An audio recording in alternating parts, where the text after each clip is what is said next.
Value Chain dalam PT Telkom Indonesia dengan anggota kelompok Desi 029, Alvino 031, dan Selak 012. Value Chain merupakan model bisnis yang dikembangkan oleh Michael Porter dalam bukunya Competitive Advantage Creating and Sustaining Superior Performance yang dibuat pada tahun 1985 yang dikenal dengan teori Porter. Konsep ini membantu perusahaan mengidentifikasi peluang untuk meningkatkan keunggulan kompetitif. Penerapan Value Chain mencakup dua jenis aktivitas. Yang pertama ada primary activities dan support activities. Pada primary activities, aktivitas ini langsung terlibat dalam penciptaan dan mengirim produk atau layanan kepada pelanggan.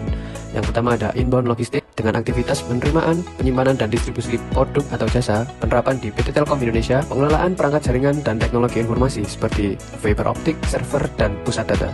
Kemudian ada operation, yang dimana aktivitas ini proses mengubah input menjadi produk akhir. Penerapan di PT Telkom Indonesia mengubah teknologi dan sumber daya menjadi layanan telekomunikasi seperti internet, mobile, dan cloud computing. Kemudian yang ketiga ada outbound logistik dengan aktivitas distribusi produk atau jasa kepada konsumen. Penerapan di PT Telkom Indonesia, pengiriman layanan melalui infrastruktur jaringan seperti BTS untuk layanan seluler dan fiber optik untuk broadband. Kemudian selanjutnya ada marketing and sales. Dengan aktivitas ini pemasaran, promosi, dan penjualan produk. Penerapan di PT Telkom Indonesia, kampanye pemasaran untuk IndiHome dan Telkomsel seperti penawaran bundling, paket data, dan program loyalitas. Kemudian yang kelima ada service, dengan aktivitas pemeliharaan dan peningkatan nilai produk atau jasa dalam penjualan. Penerapan di PT Telkom Indonesia, layanan pelanggan 24/7, helpdesk, dan perawatan infrastruktur jaringan. Selanjutnya ada support activities, yaitu aktivitas pendukung bertujuan untuk membantu penjamin efektivitas aktivitas utama.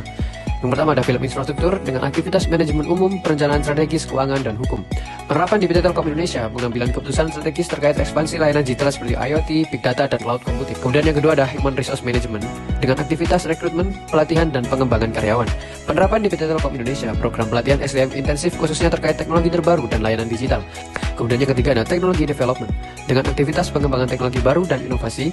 Penerapan di PT Telkom Indonesia, investasi dalam teknologi 5G, Cloud Computing, dan IoT. Kemudian yang keempat ada Procurement dengan aktivitas pengadaan input seperti bahan, peralatan, dan layanan yang dibutuhkan untuk operasi. Penerapan di PT Telkom Indonesia, pengadaan perangkat keras dan lunak dari vendor global untuk mendukung infrastruktur telekomunikasi. Selanjutnya, strategi dalam mengelola value chain. Yang pertama ada efisiensi operasional. Dalam mengelola value chain, Telkom memanfaatkan teknologi digital seperti cloud computing dan otomatisasi untuk meningkatkan efisiensi dan mempercepat proses operasional. Selanjutnya ada inovasi produk dan layanan. Inovasi terus menjadi fokus kami seperti mengembangkan jaringan 5G dan layanan digital baru untuk memenuhi kebutuhan pelanggan yang selalu berkembang. Kemudian ada kolaborasi dengan mitra. Kolaborasi dengan pemasok dan mitra strategis menjadi salah satu cara kami untuk tetap kompetitif di pasar dan memberikan layanan berkualitas kepada pelanggan.